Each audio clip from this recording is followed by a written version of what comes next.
बिस्मिल्लाहिर्रहमानिर्रहीम। अस्सलाम वालेकुम। हार्वर्ड एकेडमी की तरफ से आपको खुशामदीद कहते हैं। आज के इस सेशन में हमने इलेक्शन एक्ट 2017 और इसका सेशन नंबर 60 हम पढ़ेंगे और इसको हम स्टार्ट करेंगे सेक्शन 133 से। सेक्शन 133 पहले आपको इस लेक्चर में जो चीज़ें कवर करेंगे थोड़ी सी समरी बता देते हैं और फिर टेक्स्ट को पढ़ेंगे ताकि आप इसको अच्छे तरीके से मेमोराइज़ कर लें जो पॉइंट्स बताए जाएं। तो इनके साथ इस तरह फिर आपकी रिवीजन भी हो जाएगी। सेक्शन 133 डील करता है bank account for election expenses. तो यहाँ पे हिदायत दी गई है कि जो कैंडिडेट इलेक्शन लड़ रहा है वो अपना एक स्केड्यूल्ड बैंक यानी कि जो ऑथराइज्ड बैंक हैं, कोई भी बैंक हो, नेशनल बैंक हो, हबीब बैंक हो, मिज़ान हो, व्हाट्सएवर जो भी नाम लें, तो उसमें एक अकाउंट ओपन किया जाएगा और अकाउंट सिर्फ़ और सिर्फ इसी मकसद के लिए होगा कि जो इलेक्शन के एक्सपेंसेस हैं उसी से वो पे किए जाएं। तो फर्दर ये जो इलेक्शन के एक्सपेंसेस की पावर है वो सेक्शन 133 में लिमिट्स दी गई हैं और चेंज भी हो सकती हैं with the passage of time. और इसके बाद सेक्शन 134 है जिसमें है रिटर्न ऑफ इलेक्शन एक्सपेंसेस कि जो कैंडिडेट इलेक्शन हार जाता है उसने विद इन 1 मंथ, जब उसका जो विनिंग कैंडिडेट है उसका नाम पब्लिश किया जाता है, उसके 1 मंथ के अंदर अपने रिटर्न फॉर्म सी पे जमा करवाने होते हैं रिटर्निंग ऑफिसर को। और जो रिटर्न कैंडिडेट यानी कि जो जीता हुआ कैंडिडेट है वो भी अपना जो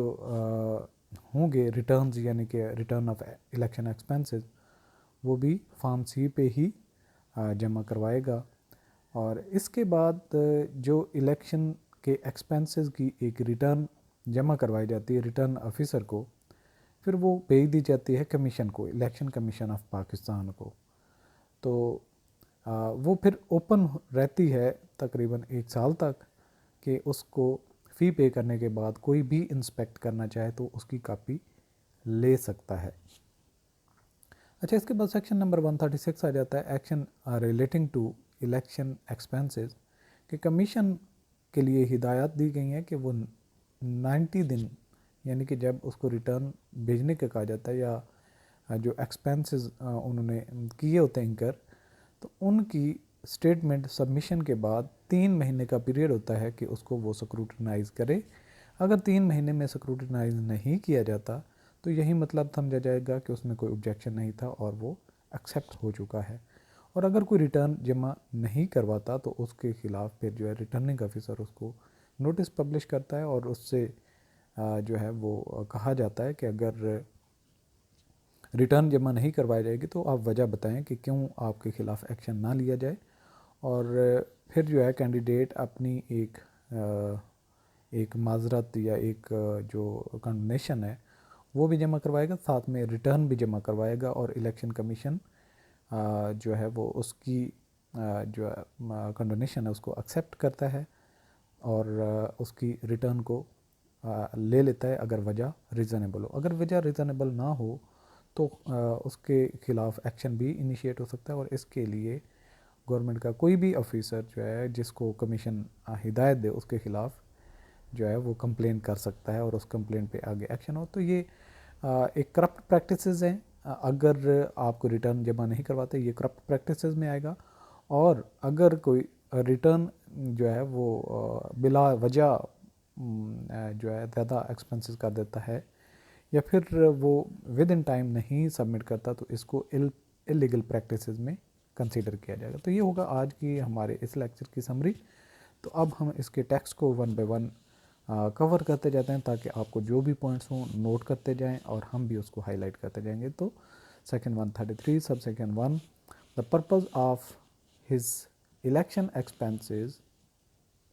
a candidate shell, the purpose for the his election expenditure a candidate shall open an exclusive account, exclusive सिर्फ और सिर्फ यानी कि इसी मकसद के लिए,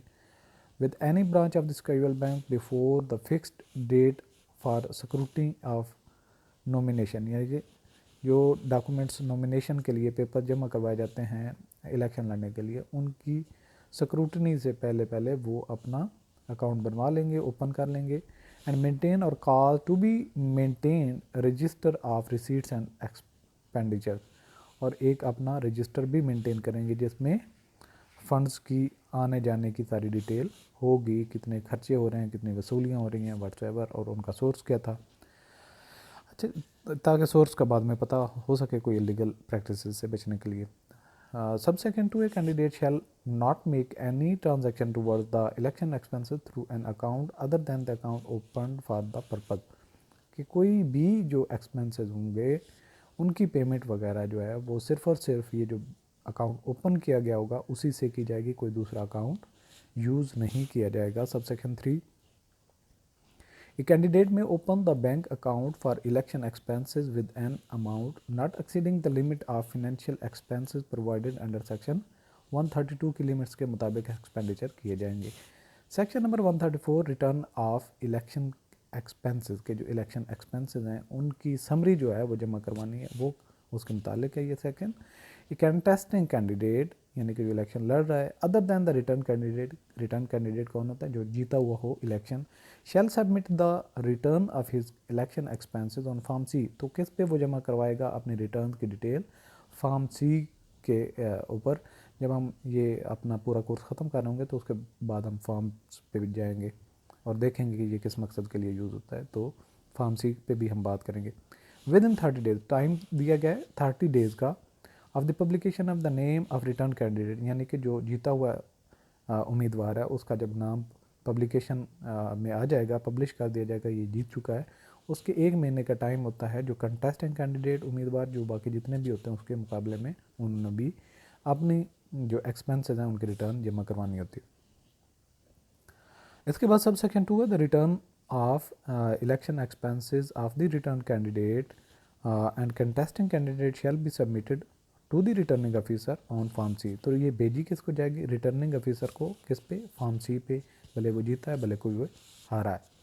अच्छा, इसके बाद आता है section number 135, inspection of returns, यानी कि जो खर्चे किए गए इलेक्शन पे उनकी जो रिटर्न है, समरी है, उसको कौन देख सकता है, उसका कौन मुआयना कर सकता है।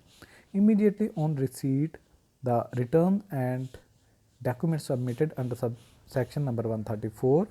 शैल be sent by the returning officer to the commission, तो ये कमीशन को भेज दिए जाएंगे। And shall for the period of 1 year for the from the date of receipt by 8, यानी कि जब इलेक्शन कमीशन में भेज दिए जाएंगे तो इनका जो रिसीव होने के 1 साल के बाद तक ये क्या है कि remain open for inspection to by any person on the payment of the prescribe fee, जो इलेक्शन कमीशन उस पर फ़ी चार्ज करेगा वो स्केड्यूल दिया गया होगा, फ़ी कितनी होगी,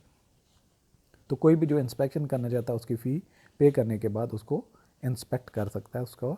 मुताला कर सकता है। The commission shell on the application made in this behalf and on the payment of the prescribed fee give any person copies of the return of the documents or any part thereof kept under subsection 1, कि subsection 1 में जो ऊपर हमने बात की तो फ़ी पे करने के बाद उसको एक कॉपी डॉक्यूमेंट्स की और रिटर्न की मिल जाएगी। अच्छा, इसके बाद सेक्शन नंबर 136 है action relating to election expenses, के इलेक्शन के एक्सपेंसेस की जो हदूद हैं उससे आगे पीछे जो होता है वो उससे क्या मतलब लिया जाएगा अगर कोई रिटर्न जमा नहीं करवाता, या उसका जो एक्शन है अगर किसी ने उसकी डेविएशन की है, रूल्स की वायलेशन की है, तो क्या किया जाएगा। The commission shall in accordance with such procedures as may be prescribe but within 90 days, तो यहाँ पे लिमिट दे दी गई कि 90 दिन के अंदर from the date of submission of return of election expenses scrutinize or cause to be scrutinize the return of election expenses submitted by each contesting candidate including the return candidate, जीता हो या हारा हो उसके लिए जो स्क्रूटिनाइज करना है यानी कि उसकी जांच पड़ताल करने का अमल है 3 महीने के अंदर कंप्लीट हो जाना चाहिए, ये हिदायत दी जा रही है इलेक्शन कमीशन को। सबसेक्शन 2 है if the commission fails to finalise scrutiny of any return of the election expenses within 90 days under subsection 1, the return of election expenses shall be deemed to be scrutinized and accepted as correct, कि अगर उनकी scrutiny नहीं होती 3 महीने के अंदर अंदर तो उनको ये समझा जाएगा कि वो ठीक है। सबसेक्शन 3 है where after scrutiny of returns Under subsection 1, the Commission is of the view that candidate has acted in contravention of the provisions of section 132, यानी कि जो उसने लिमिट्स मुतय्यन कमीशन ने की थी फंड्स को एक्सपेंस करने की एक हद उससे बढ़ जाता है, तो वो क्या है, कंट्रोवेंशन है. The commission shall direct an authorised officer to file a complaint against such candidate for committing the offence of corrupt practice. तो ये जो अगर किसी ने अगर 10 लाख का फ़र्ज़ किया एक लिमिट दी गई थी तो वो उससे बढ़ जाता है, तो ये किसको अराइज़ करेगा, कौन सा उसका जुर्म होगा, करप्ट प्रैक्टिसेस का. तो जब कमीशन ये देखता है तो अपने कमीशन जो है ऑथराइज्ड ऑफिसर को ये कह सकता है कि इसके खिलाफ शिकायत करो, तो ताकि जो कानूनी चाराजोई हो सके, अदालत में ले जाया जाए, उसको पनिशमेंट वगैरह भी सारा प्रोसेस हो सके. वेयर सबसेक्शन 4 है, where a contesting candidate fails to file requisite returns within this specified period, the returning officer shall cause a notice to be issued to such candidate, calling upon him to show cause why proceedings may not be initiated against him for failure to return requisite